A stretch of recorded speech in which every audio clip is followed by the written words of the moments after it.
시편 6편도 여러분 다윗의 시고요. 개인 탄식시기도 합니다만은 특별히 6편은 여러분 참의 시로 잘 알려진 시편입니다. 시편 가운데 참의 시가 몇 편 등장하는데요. 첫 번째 등장하는 참의 시이기도 합니다. 여러분 1절에서 3절을 한번 보시기 바랍니다. 1절을 한번 보십시오. 여호와여 주의 분노로 나를 책망하지 마시오며 주의 진노로 나를 징계하지 마옵소서. 이렇게 하나님의 이름을 먼저 부르며 나아갑니다. 그렇죠. 우리가 기도합니다 할 때도 여러분 먼저 하나님의 이름을 제대로 불러야 됩니다. 여호와, 내가 누구에게 기도하는가?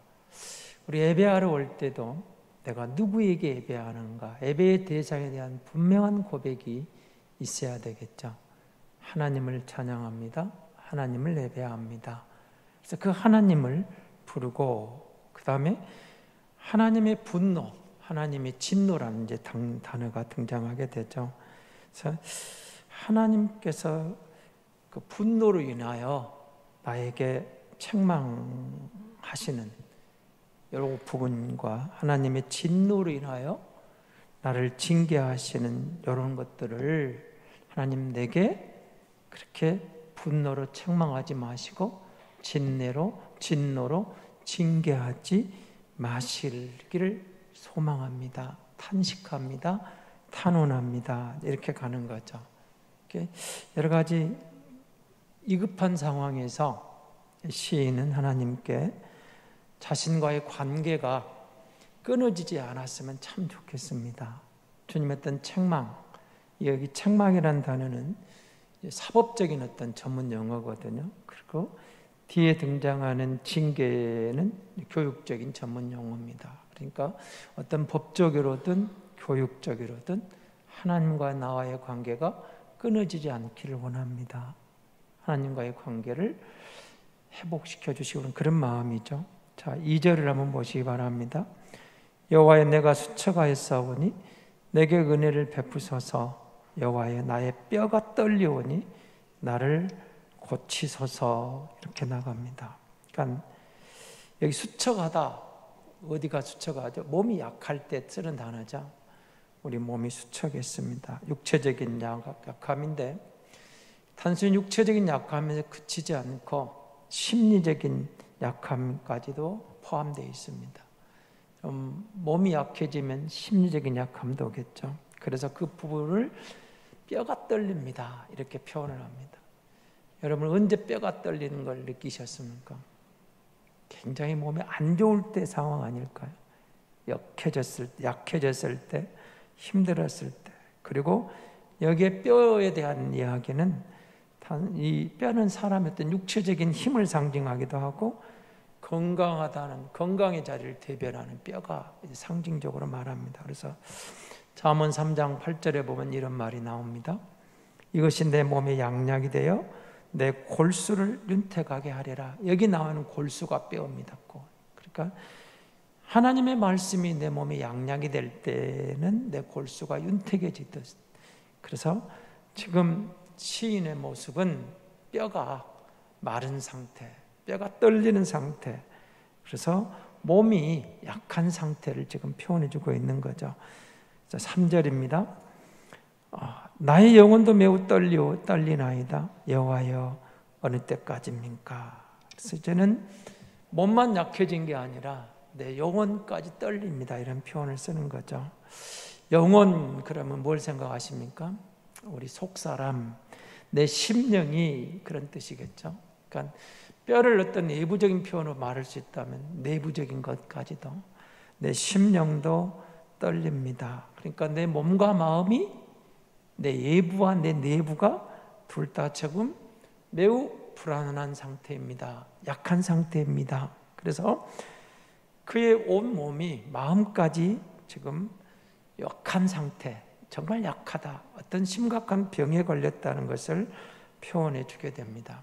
그래서 그 하나님께 이렇게 나아가는 거죠. 3절에 등장하는 단어가 뭐예요? 여호와여 어느 때까지입니까? 하나님 언제까지 언제까지 나를 이렇게 방치하시렵니까? 나를 내면하시렵니까? 하나님, 내게 은혜를 베풀어 주십시오. 나를 고쳐 주옵소서. 그렇게 탄식하면서 절규하는 기도로 시작을 합니다. 그러니까 정말 지금 병상에서 드리는 기도라고 말씀을 드려놨는데, 지금 상황이 죽음을 눈앞에 둔 것 같은 쇠약해진 상태입니다. 연약한 상태입니다. 힘든 상태입니다. 그래서 정말 어려운데, 하나님 언제까지 나를 돌아보지 않으시렵니까? 나를 여호와여 어느 때까지입니까? 그리고 나는 더 이상 견디기가 어렵습니다. 내가 못 견딜 것 같습니다. 너무 힘듭니다. 이런 사정을 이제 앞부분에 설명을 하는 거죠. 그러면서 4절을 한번 보시기 바랍니다. 여호와여 돌아와 나의 영혼을 건지시며 주의 사랑으로 나를 구원하소서. 그러니까 그런 상황에서 본격적으로 하나님께 간구하는 겁니다. 기도합니다. 하나님, 나를 구원해 주십시오. 호소하는 거죠. 구원의 그 호소를 하는데, 그 다음 4절에 등장하는 그 주의 사랑으로 나를 구원하소서. 그러니까 이렇게 말할 수 있겠죠. 나를 구해 주십시오. 이렇게 말할 때, 하나님, 내가 하나님 앞에 이렇게 의롭게 살았는데, 하나님, 그래도 나를 하나님이 아시잖아요. 그러니까 자기 어떤 공로를 내세울 수도 있었을 텐데 그게 아니에요. 그러니까 그런 게 아니고, 내가 주님 앞에 나의 구원을 기도하는 근거가 하나님의 사랑의 근거에서 나를 구원해 주십시오, 이건 거죠. 어떤 자신의 어떤 공로나 공치사가 아니고, 하나님은 사랑이잖아요. 하나님의 사랑이 크시잖아요. 그 사랑이 나를 사랑하시잖아요. 나를 구원해 내셨잖아요. 그래서 지금 내게 그 사랑의 근거에서 나를 건져주시길 원합니다. 구원해 주시기를 원합니다. 그렇게 기도하고 있는 거죠. 그러니까 그 사랑의 근거에서 하나님께 구하면서, 그 다음에 여러분 5절을 보십시오. 사망 중에서는 주를 기억하는 일이 없사오니 수월해서 주께 감사할 자가 누구리까? 이 말은 이런 뜻입니다. 여러분, 죽은 자는 말이 없다는 말을 하죠. 하나님, 지금 내가 죽기 직전인데, 죽게 생겼는데 내가 죽으면 어떻게 하나님을 찬양하겠습니까? 그 하나님의 사랑에 나를 구원해 주십시오. 지금 이대로 놔두시면 내가 죽고 나면 하나님은 내가 주님을 찬양하는 그 한 백성을 잃어버리는 거 아닙니까? 이런 뜻이에요. 그러니까 죽어버리면 찬양할 수도 없습니다. 예배할 수도 없습니다. 수월에 내려간 자가, 죽어버린 자가 어떻게 하나님을 찬양하겠습니까? 죽은 자는 침묵할 수밖에 없지 않습니까? 그러니까 내가 살아 생전에 숨이 붙어있는 계속 하나님을 찬양하며 주님을 송축할 테니, 송축할 것인데 나를 살려주십시오. 이렇게 말하는 거죠. 그러니까 여러분, 시인은 그러는 가운데 6절에 보시면 이렇게 말합니다. 내가 탄식함으로 피곤하여 밤마다 눈물로 내 침상을 띄우며 내 요를 적시나이다. 이렇게 나오죠. 매일 밤을 나는 눈물로 밤을 지새웁니다. 탄식으로 지셉니다. 너무 많이 탄식하며 너무 많이 눈물을 흘려서 내 요를 적시고 내 침상을 적시고 있습니다. 그래서 나는 지금 기력을 잃어버리고 소진해버리고 기진맥진해 있습니다. 그런데 더 큰 문제가 그에게 다가옵니다. 7절을 보십시오. 내 눈이 근심으로 말미암아 쇠하며 내 모든 대적으로 말미암아 어두워졌습니다. 어두워졌나이다. 병중에 힘든데 문제가 나오죠. 누가 나와요? 7절에 뭐가 나오죠? 내 모든 대적들이 뭐라고 말을 했겠어요? 야, 너는 드디어 하나님께 벌을 받고 있다. 야, 너는 하나님이 너를 외면한 거야. 너는 하나님께, 마치 여러분 욥이 새 친구들에게 또 엘루에게 공격을 당하듯이 계속된 반복에서 말하듯이 너는 뭔가 지금 하나님께 문제가 있는 거 아니냐. 하나님이 너에게 벌을 내리시는 거야. 너는 잘못했어. 이런 식으로 대적들이 이제 조롱까지 하더라는 거죠. 그러니까 지금 뼈가 떨리고 정말 힘든 상황인데 뼈가 떨립니다. 영혼이 떨리는 상황에서 힘든데 대적들이 이제 조롱까지 하는 거예요. 너무 힘든 거예요. 그래서 그런 것들이 너무 고통을 배가시켜 가는 거죠. 혼자 감당하기도 어려운데 원수들의 비웃음과 조롱. 어쩌면 여러분 그 코로나 시국 또 이 시대에 그리스도인으로 살아가면서 어쩌면 여러분이 당한 한 부분일 수도 있습니다. 누군가가 지금도 예수 믿냐 이럴 수도 있겠죠. 아니면 네가 믿는 하나님은 어디 있느냐. 뭐 하나님이 살아계시다며. 혹시 여러분 그런 소리 들어보신 적은 있죠? 가끔 그런 소리 들릴 수 있습니다. 네 하나님이 살아계시다며. 네가 하나님 믿는 하나님 어디 있느냐. 이렇게 조롱하는 소리들이 종종 들려오기도 합니다. 그런데 8절부터 보시면 시인은 뭔가 반전이 일어납니다. 8절을 보십시오. 악을 행하는 너희는 다 나를 떠나라. 여호와께서 내 울음소리를 들으셨도다. 그러니까 지금까지는 탄식했죠. 뼈가 떨립니다. 영혼이 떨립니다. 왠지 뭔가 좀 어두운 부분. 그래서 병상에서 기도하면서 탄식하는, 절규하는 시인의 기도했다면 이제는 좀 더 밝은 모습으로 뭔가 그것을 벗어나는 소망 있는 메시지가 나옵니다. 나를 조롱하는 모든 행악자들아, 원수들아 떠나라 선포하고 그리고 이렇게 나가는 겁니다. 하나님께서 내 기도를 응답하셨다는 거예요. 하나님이 내 기도를 응답하셨다. 9절을 보십시오. 여호와께서 내 간구를 들으셨으며 여호와께서 내 기도를 받으시리로다. 이게 동사가 두 개가 있죠. 들으셨다, 받으셨다. 그런데 들으셨다는 것은 이미 완료형으로 되어 있어요. 내가 받았다는 거예요.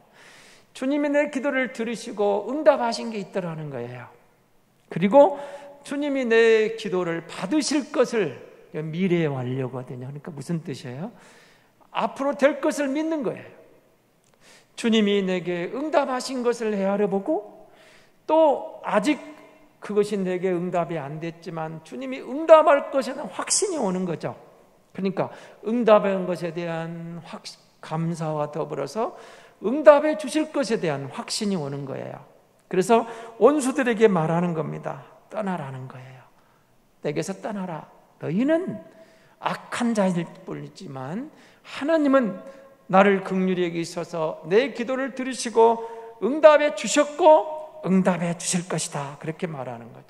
그러니까 응답받은 것에 대한 감사가 나오고 응답하지 않은 부분도 응답해 줄 것으로 믿음으로 받아들이는 거예요. 그럼 여러분 기도하면서 어떤 생각을 가지십니까? 기도를 했어요. 여러분이 100가지 기도 제목을 놓고 기도를 했습니다. 어떻던가요? 100가지 다 응답받았습니까? 아니면 99가지 응답받고 한 가지가 아직 응답이 안 됐습니까? 아니면 내가 100가지를 기도했더니 한 가지가 응답되었는데 99가지 아직도 응답이 안 되었습니까?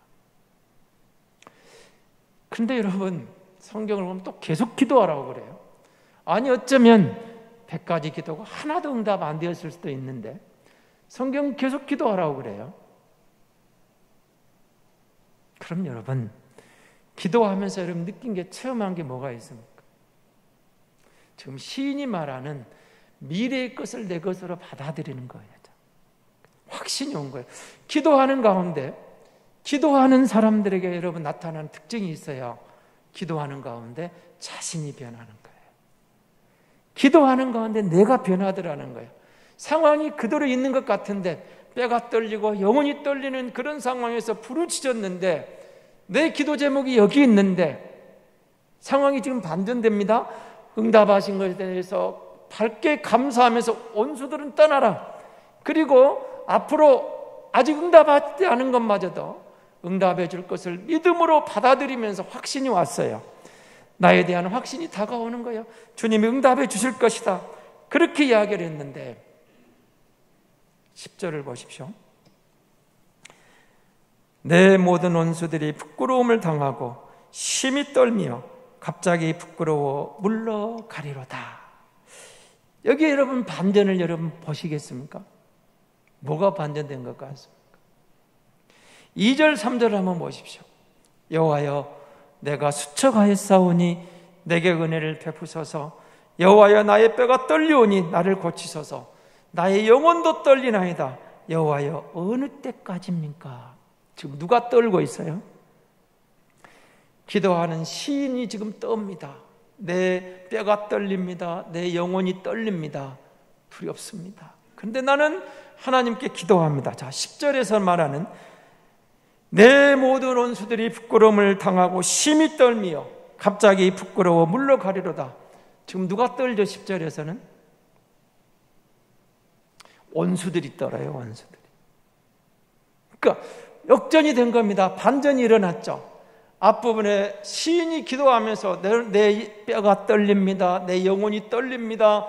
하나님께 기도하면서 절박한 절규가 나왔어요. 탄식이 나왔어요. 10절에 와서 기도의 확신, 8절, 9절 확신이 들어오면서 뭐가 나옵니까? 원수들이 떤다는 거예요. 원수의 뼈가 떨려요. 원수가 부끄러움을 당해요. 지금 하나님이 주신 것에 대한 확신, 내 기도가 받아들여졌습니다. 내 기도를 들으시리로다. 미래의 것까지 내 것으로 받아들이면서 역전이 일어났어요. 반전이 일어났어요. 원수가 떨고 나는 확신에 찬 감사 속에서 나에 대한 주님이 내 기도를 들으실 거라는 확신이 오면서 감사가 나오는 거죠. 그렇습니다, 여러분. 그들은 뼈가 떨리고 영혼이 떨릴지라도 나는 이제 주님의 은혜로 기도에 대한 확신이 오면서 감사하게 되는 거죠. 오늘 우리가 기도한다는 것은 그런 거 아닐까요? 믿음으로 구하고 확신이 올 때 어떤 고통도 절망도 뛰어넘는 그 시점에 달아가면서 하나님이 내게 주시는 놀라운 그 반전의 은혜를, 그래서 두려움이 사라지고 새로운 확신이 옵니다. 소망이 옵니다. 용기가 내 마음속에 용서 좀 쳐오는 그런 반전의 역사. 기도하는 가운데 변화되는 나를 보고 기도하는 가운데 확신이 올 때 하나님의 놀라운 은혜가 나를 감싸게 되더라는 거죠. 그리고 기억하실 것은 하나님은 은혜뿐만 아니라 진노를 통해서도 우리의 역사와 개인의 삶 속에서 역사하시고 개입하신다는 사실을 반드시 보여주고 계시는 거죠. 성경은 계속 그 이야기를 합니다. 우리는 진노를, 어떤 어려움을, 고통을, 질병을 하나님의 심판으로만 이해하려고 합니다. 그러나 잘못된 해석입니다. 때로는 하나님의 징계마저도 교육적인 하나님의 방법일 수 있다는 거죠. 여러분, 성경 한 군데를 같이 보겠습니다. 히브리서 12장입니다. 히브리서 12장 6절을 한번 보겠습니다. 이거는 우리 같이 찾겠습니다. 히브리서입니다. 히브리서 12장 6절 말씀입니다. 히브리서 12장 6절부터 좀 길지만 11절까지 저하고 여러분하고 이 부분을 한번 교독을 하도록 하겠습니다. 히브리서 12장 6절입니다. 주께서 그 사랑하신 자를 징계하시고 그가 받아들이시는 아들마다 채찍질 하심이라 하였으니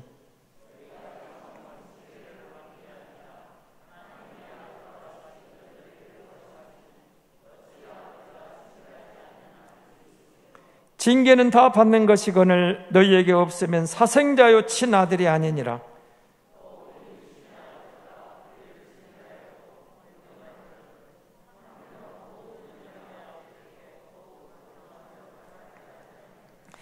그들은 잠시 자기의 뜻대로 우리를 징계하였거니와 오직 하나님은 우리의 유익을 위하여 그의 거룩하심에 참여하게 하시느니라.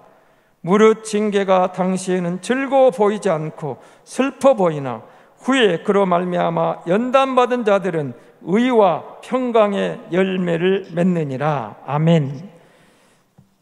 그렇습니다. 여러분, 징계까지도 징계가 없으면 사생자요 친아들이 아니라고 히브리서 기자는 우리에게 분명히 말합니다. 중한 질병 가운데서 탄식하며 절규하던 이 시인은 그렇게 말하는 거죠. 이제 인간의 제한된 능력과 연약함을, 허약함을 깨닫게 되고 그걸 통해서 여호와를 향하여 절규하고 하나님의 시는 확신 가운데 나아가게 되는 거죠. 여러분, 우리 시대의 코로나 상황에서 또 여러분의 어떤 연약한 상황에서 우리에게 주어진 것들이 뭐가 있을까요? 인간의 어떤 능력의 한계입니다. 연약함의 한계입니다. 코로나 앞에서, 그리고 우리 어떤 삶의 위기 앞에서 나의 연약함을 느낄 때 하나님은 우리에게 요구하시는 게 뭘까요? 반성입니다. 회개입니다. 하나님이 회개의 기회를 주셔서 돌아오라는 거죠. 지금 에레미야를 우리가 보면 새벽 기도를 하고 있는데 선지서의 공통적인 이야기들이 계속 그 이야기입니다. 심판하시면서 돌아오라. 남은 자일지라도 소수일지라도 여호와께로 돌아오라. 그렇게 돌아오라고 말씀하시는 거죠. 오늘 이 시대에 우리 교회를 향한, 한국 교회를 향한, 이 시대의 그리스도인을 향한, 이 시대의 종들을 향한, 이 시대의 예수 믿는 사람들을 향한 하나님의 음성이 아닐까요? 하나님 앞에 우리가 반성할 것이 있습니다. 회개할 게 있습니다. 그리고 회개하고 뭘 해야 되겠습니까? 하나님께로 돌아오는 겁니다. 돌아가자는 거죠. 하나님께로 돌아가자. 그래서 여러분, 기도란 바로 그런 겁니다. 우리가 아까 말씀드린 그 많은 이 시인이 말하고 있는 여러 가지 요건들을 바라보시면서 병상에서도 지금 내적으로 옛적으로도 정말 힘든 상황에서도 기도의 끈을 놓지 않는 거예요. 기도하는 가운데 확신이 다가오는 거죠. 그리고 우리 기도는 우리에게 이걸 말해줍니다. 기도의 응답이 내 뜻대로 안 될지라도 그 기도를 통해서 우리가 어떻게 가는 거죠? 하나님의 자녀로 더욱 나아가더라는 거예요. 하나님께로 내가 더욱 가까이 가더라는 거죠. 예레미야, 우리가 지금 새벽 기도를 보고 있는데요, 42장, 43장 요 부분에 가시면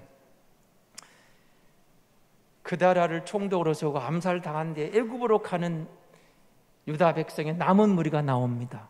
그들이 애굽으로 도망가다가 예레미야에게 요청하는 게 있습니다. 우리를 위해 기도해다오. 하나님의 뜻을 물어요. 그래서 예레미야가 기도하고 하나님의 말씀을 예레미야 입을 통해 선포를 합니다. 애굽으로 가지 말아라. 가면 망한다. 여기에 남아있어라. 하나님이 회복하실 것이다. 그런 메시지를 들려줬습니다. 자, 어떻게 됐을까요?